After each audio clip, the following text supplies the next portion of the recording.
Welcome to the review of Ultima 1, The First Age of Darkness.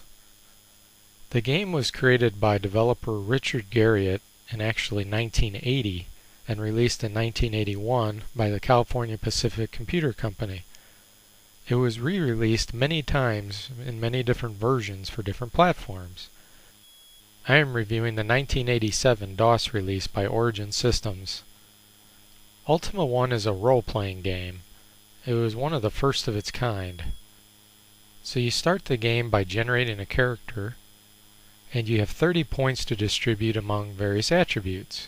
We have the typical strength, agility, stamina, charisma, wisdom, and intelligence. While the effects of most attributes make sense, there are some strange ones, such as intelligence affecting buying prices, and wisdom affecting how much it costs to buy spells. After distributing your points, you select a race, which also gives you some bonus attributes. The sex affects nothing in the game, and the class also affects your attributes, except the wizard allows you to cast some extra spells you wouldn't normally be able to cast. The next step is to name your character.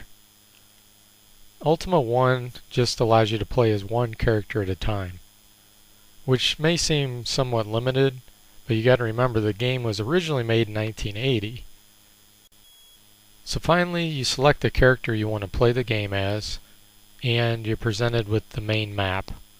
Here you navigate around as a single icon representing your character. You can enter castles, which evidently here's Lord British's castle. First introduction to Lord British. I will warn you that this review does contain spoilers for the game. So you can speak with the king, and you can either offer pence, which is money in this game, or service. If you offer your service, you're on a quest. It's kind of a pain in the butt how this works, but if you try to go back and have him repeat the quest, he says, "You're already on the quest for me." There's various castles in the game. There's actually quite a few, and they all have a different and unique layout. Each castle has a different king, which in turn has different quests for you to go on. Often they're trying to find signs or pillars. So if you talk to the king and you offer him pence, he increases your hit points based on how much money you give. So here we gave 10 and got 15, or we give 1,000 and get 1,500. The game also is littered with towns. This is where you can buy different things such as food, weapons, armor, etc. So here we can buy food, which is what you need in order to survive. Every time you move on the overhand land, it uses up food. You can also buy weapons such as rope and spikes or mace. After purchasing a weapon, you can sell your old weapons. Your charisma affects how much money you're going to get back. After you do purchase a weapon, you want to make sure to ready it or equip it. You can only have one weapon readied at a time. You can buy various armors, which is very important in this game for survival. And the game is also ahead of its time with having the concept of transports, such as horses, carts, rafts, etc. Now the spells are interesting in this game. You have to keep buying them. It's not like Ultima 6, where once you purchase a spell, you can then cast as many times as you want, as long as you have magic points. In this game, they actually have a quantity, and as you cast them, they're used up. And no medieval town would be complete without a pub. So here you can buy ale, and if you buy 2 or 3, you're often given advice. We are also introduced for the first time to YOLO. Yeah, we all know who YOLO is. The bard from the various Ultimas. Well, eventually you can leave the town by just exiting one of the borders. And then if you had purchased a horse, it'll show up as a little graphic on the map. So you can mount it and then you can start walking around. This actually makes it cheaper to use up food. Your food quantity lowers less rapidly. There's also the cart, which is even an improvement over the horse and makes the food go down that much slower. Another transportation form is the raft, which allows you to finally start going on water. And then one of the more powerful transportations is the frigate. You'll find many cities in your travels, many familiar names such as Paws, and you're going to see poor YOLO all over the place. He's in almost every town you go to. Finally, I found in you he wasn't there. Now, a funny thing in this game is you can actually kill YOLO. He starts getting irritating. Just take him out. The only thing is, the guards will come after you. And the guards are very tough.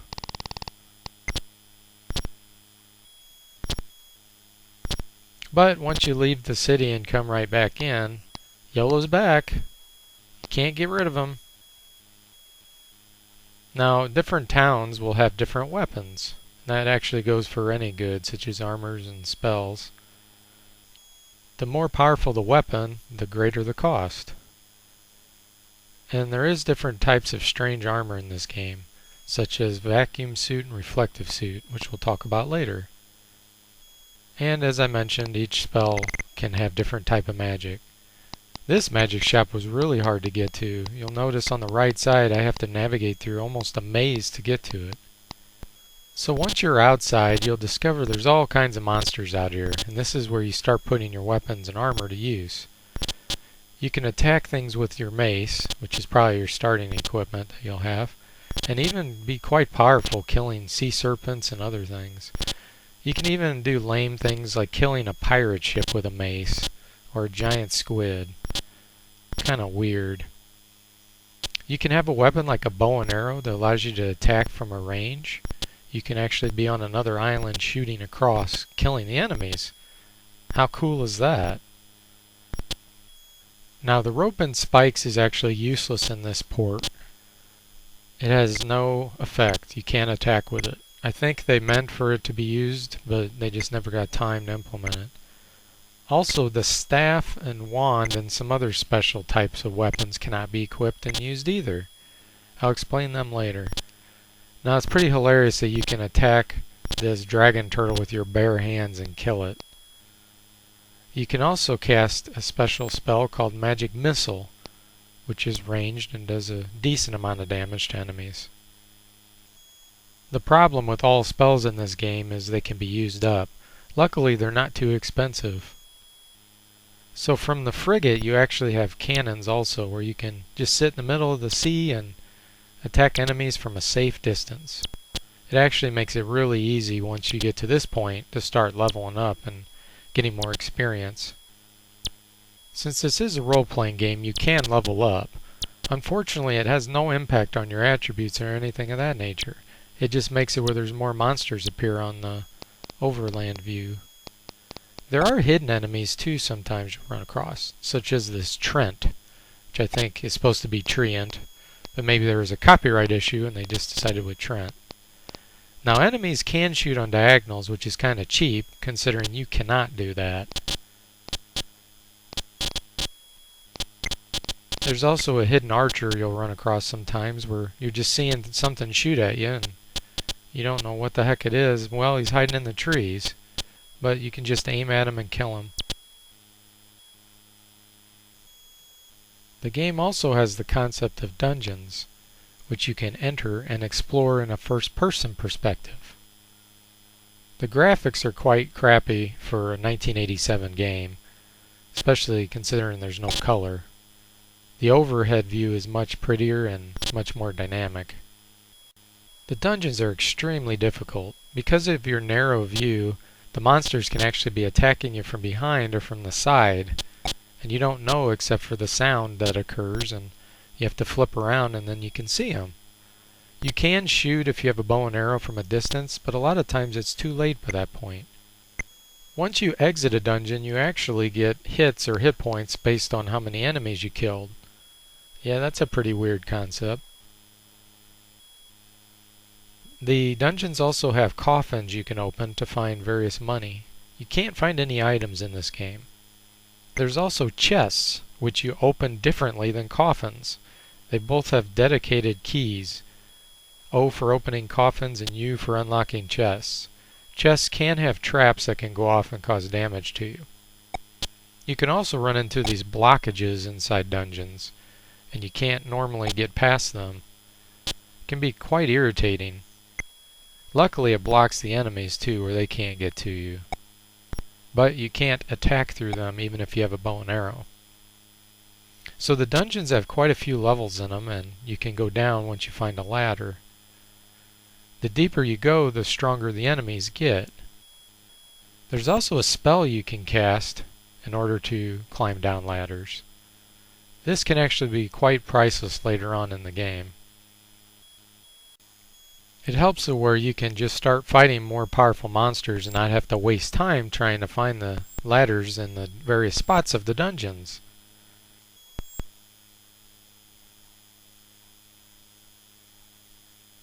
So luckily there's also a ladder up spell which you can cast in order to get out of the situation. Here we can just cast it until we arrive all the way up to level 1. There's thieves in the game that can actually steal your equipment that isn't readied. That's quite annoying. And there's also gelatinous cubes which can destroy the armor you're wearing. They're extremely dangerous and do crazy amounts of damage. There is a create spell which creates one of those barriers I was mentioning earlier. And there's the equivalent to destroying called destroy.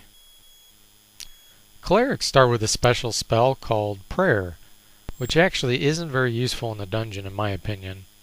When you cast it, it can randomly teleport you somewhere on that level, or it may decide to create a field in front of you.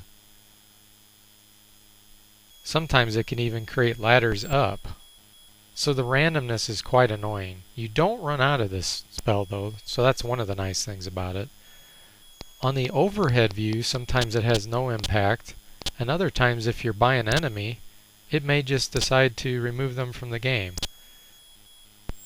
You do not get any experience when this happens though. So you're going to run across all kinds of dungeons in the game, and they're all a little different with the layout, but they have similar monsters based on how deep you go. You're going to be dying a lot in this game, which of course happens when your hits or hit points reaches 0. When you do die, you're resurrected. I'm guessing it's by Lord British. And you're given 99 hit points and 99 food. You lose your equipment except for your transport. You also get to keep your experience points, luckily. And your spells. This game is extremely difficult. It can be very frustrating, but luckily it does have a save game feature. So once you lose all your equipment, you're stuck now with fighting with your bare hands again. And since you only have 99 hit points, you get killed quite easily. It's really hard to recover from a death. But with a lot of persistence, you'll eventually become more powerful and get more powerful equipment, such as the air car. This allows you to fly across the oceans and land. It cannot cross through trees though. It does have the ability to shoot a laser. Yeah, we're getting kind of weird now. We were talking a medieval game and now all of a sudden we have this high technology in it. You'll run across some funny signs, such as that one telling you to go east, or you'll find signs that increase attributes, such as your charisma or your wisdom. There's even a sign that will give you the lowest quality weapon that you're missing. And it's useless to go back to that sign unless you visit another sign and then come back. Remember earlier how I mentioned how the amulet, wands, etc. had no effect and you couldn't attack with them in combat? Well, that's somewhat true, but somewhat not. If you equip them, when you cast your magic missile spells, your magic missiles start doing a lot more damage to enemies. Here we have a staff equipped, which is one of the more powerful indirect weapons. And our magic missiles start doing tremendous damage. You can actually start finding weapons that you cannot purchase anywhere from this Pillar of the Argonauts, like a pistol or the most powerful weapon, the blaster. So here's a list of all the different weapons you can get in the game. The blaster is absolutely ridiculous with the amount of damage it can do. It can take out most enemies with just one shot. At this point in the game, it actually starts getting fun but also a little boring because you're just taking things out with one hit. There's also a really powerful spell that wizards can get called Kill. Of course, it does exactly what it says it'll do. One shot kills any enemy. You do have to be within range though. The kill will also work in the dungeons, which is nice. Because sometimes once you get down to the lower levels, fighting, for example, a Balron or a Mind Whipper, you can take them out with one shot. Yeah, I did say Balron. They didn't say Balrog, they said Balron in this game. So eventually you'll complete the quests that the king sends you on, and sometimes you'll just get strength or other attribute increases. And the quests will start getting harder that you go on, such as trying to kill a carrion crawler or having to kill a lich. And as you do so, in the dungeon it'll notify you the quest has been completed. You still haven't received any bonuses yet. You have to go back to that king and then you get your bonus. So in this case he gives us a blue gem. So you'd think that would be for monetary purposes, but no, you have to collect 4 different types of gems in this game in order to do something special. So late in the game you're going to have all kinds of really powerful equipment and spells. Now one of the strangest things in this game is the fact that there's a princess locked up in every single castle, and you have to kill the jester in order to randomly get the key to unlock the princess. So as you kill the jester, of course the guards come after you, and then you have to try to fight them, and they're very difficult. The king won't talk to you either after you kill the jester, rightfully so, but most of the time I seem to have had the wrong key. It's the key that unlocks the cell next to the princess. You can kill some of the kings, incidentally. It can take a ton of hits, but they will die. You don't get much experience for doing so. And it's kind of silly, but if you leave the castle and come back, everything's reset. Another WTF thing in this game is the fact that there's a space shuttle that you can board. And then you go on to this whole side game to Ultima 1, where you're actually in space. Yeah, how forward thinking was Richard Garriott? This is pretty crazy. So it does actually behave a lot like Space would, where you have thrusters that you use in order to move along, and you keep traveling, of course, like you would in space, without stopping yourself with thrusters. So it's kind of hard to figure out what in the world you're trying to do in this part. And I had noticed that as I'm bumping into things, my shields keep going down. Shield is effectively how many hit points your space shuttle has. I thought maybe if I went to that star in the middle there that something would happen, but I went right through it. Then I went over toward that little world, and there I'm back in the Ultima 1 world. So when you do re-enter space, it does remember how many shield points and fuel points you had left. If your shields reach 0, you die. You can refill at filling station, which is kind of cool, but you have to line it up perfectly. And there is a special view you can switch to, which is first person point of view, and then you can do what's called a hyper jump. And that transports you to a different area of space. Here there's absolutely nothing in this sector. Why does that remind me of an old Atari game?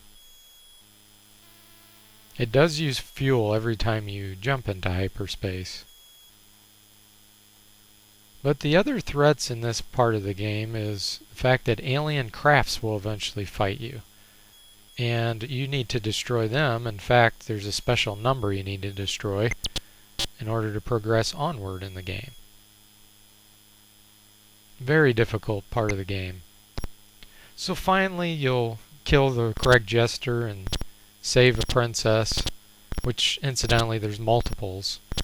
So you can save a whole bunch of princesses from, I guess, their horrible father. I'm not really sure what's going on there.